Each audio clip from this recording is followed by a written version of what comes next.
Hello everyone, welcome back to మీ Maheshwari delights. ఈరోజు మన వీడియోలో నాన్ వెజిటేరియన్స్కి స్పెషల్గా చికెన్ వడ ఎలా ప్రిపేర్ చేసుకోవాలో చూపించబోతున్నాను.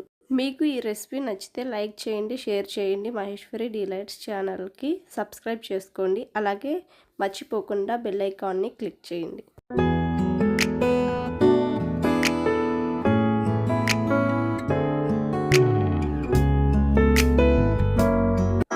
నెక్స్ట్ ఇప్పుడు ఈ రెసిపీ కోసం ఒక బౌల్లోకి 1 కప్పు శనగపప్పు పోసుకోవాలి. శుభ్రంగా ఒకసారి వాష్ చేసుకొని 1.5 గంట పాటు నానబెట్టుకోవాలి. ఇప్పుడు ఒక ప్రెషర్ కుక్కర్ తీసుకొని అందులోకి బోన్లెస్ చికెన్ని వేస్తున్నాను.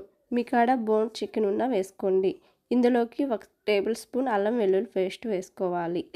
1 స్పూన్ పసుపు, 3 స్పూన్స్ ఎండుమిర్చి కారం, 1 స్పూన్ సాల్ట్ వేసుకోవాలి. అలాగే చికెన్ని ఉడికించుకోవడానికి 1/2 కప్పు నీళ్లు పోసుకోవాలి. మీడియం ఫ్లేమ్లో పెట్టి 5 విజిల్స్ వచ్చే వరకు ఉడికించుకోవాలి. ఇప్పుడు స్టవ్ ఆఫ్ చేసేసుకొని చూస్తున్నారు కదా, చికెన్ పర్ఫెక్ట్గా ఉడికింది. ఇందులో ఉన్న నీరుని నేను వేస్ట్ చేయడం లేదు, ఎందుకంటే చికెన్లో ఉన్న స్పైసెస్ అంతా జ్యూస్లోకి వచ్చింది. ఈ జ్యూస్ అనేది మనం మళ్ళీ మంట హై ఫ్లేమ్లో పెట్టి ఈ గ్రేవీ మొత్తం చికెన్కి పట్టేలాగా కుక్ చేసుకుంటే సరిపోతుంది. ఇప్పుడు స్టవ్ ఆఫ్ చేసేసుకొని చికెన్ని చల్లారించాలి. చల్లారాక చిన్న చిన్న పీసెస్ లాగా మ్యాష్ చేసుకోవాలి. మ్యాష్ చేసుకొని ఒక బౌల్లోకి తీసుకొని పక్కన పెట్టుకోవాలి. చూస్తున్నారు కదా, 1.5 గంట నాని పప్పు ఇలాగుంది. ఇలా వచ్చాక మనం ఇప్పుడు ఒక మిక్సీ జార్లోకి వేసుకొని అందులోకి కొన్ని పప్పులు బౌల్లోకి తీసి పక్కన పెట్టాను. అవి వడలో యాడ్ చేస్తే వడ చాలా రుచిగా ఉంటుంది. ఆ క్లిప్ మిస్ అయింది. కట్ చేసుకున్న ఒక పచ్చిమిర్చి, కట్ చేసుకున్న కొత్తిమీర తరుగు, కట్ చేసుకున్న ఒక ఆనియను, కొంచెం సోంపు, 1 టేబుల్ స్పూన్ అల్లం వెల్లుల్లి పేస్టు, టేస్ట్కి సరిపడ్డ ఉప్పు, తుంచి పెట్టుకున్న చికెన్ని వేసుకోవాలి. ఒకసారి గ్రైండ్ చేసుకోవాలి. చూస్తున్నారు కదా, వడల రెసిపీకి మెత్తగా కాకుండా కచ్చా పచ్చగా గ్రైండ్ చేసుకుంటే సరిపోతుంది. అక్కడక్కడ నలగకుండా ఉంటుంది కదా పప్పు, అలాగే ఉంచేసేయండి.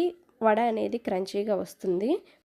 ఇందులో మనం ఫస్ట్ పక్కన పెట్టుకున్న పప్పుని యాడ్ చేసుకుంటున్నాను. కొంచెం కొత్తిమీర తరుగును కూడా యాడ్ చేసుకుంటున్నాను. ఇవన్నీ ఒకసారి బాగా కలుపుకోవాలి. కలుపుకుంటే సరిపోతుంది. వడల మిశ్రమం అనేది తయారవుతుంది. ఇలా తయారు చేసుకున్నాక కొంచెం తీసుకొని మన వడల షేప్లో చేతి మీద ఒత్తుకొని ఒక బాండీలోకి ఆయిల్ పోసుకొని హీట్ అయ్యాక ఆయిల్ ఒక్కొక్కటి 1 by 1గా వేసుకోవాలి.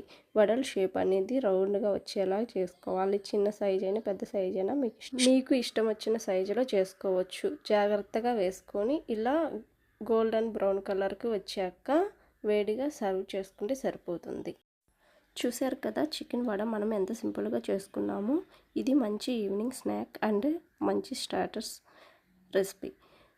టొమాటో కెచప్తో అయినా పుదీనా చట్నీతో అయినా సర్వ్ చేసుకోవచ్చు. తప్పకుండా మీరు ఈ రెసిపీని ట్రై చేయండి. ఎలా వచ్చిందో మీ ఫీడ్బ్యాక్ అనేది నాకు కామెంట్లో షేర్ చేసుకుని మీ ఫ్రెండ్స్కి, ఫ్యామిలీ మెంబర్స్కి నా వీడియోని షేర్ చేయండి. అలాగే లైక్ చేయండి, సబ్స్క్రైబ్ చేసుకోండి. Thank you for watching. Bye friends.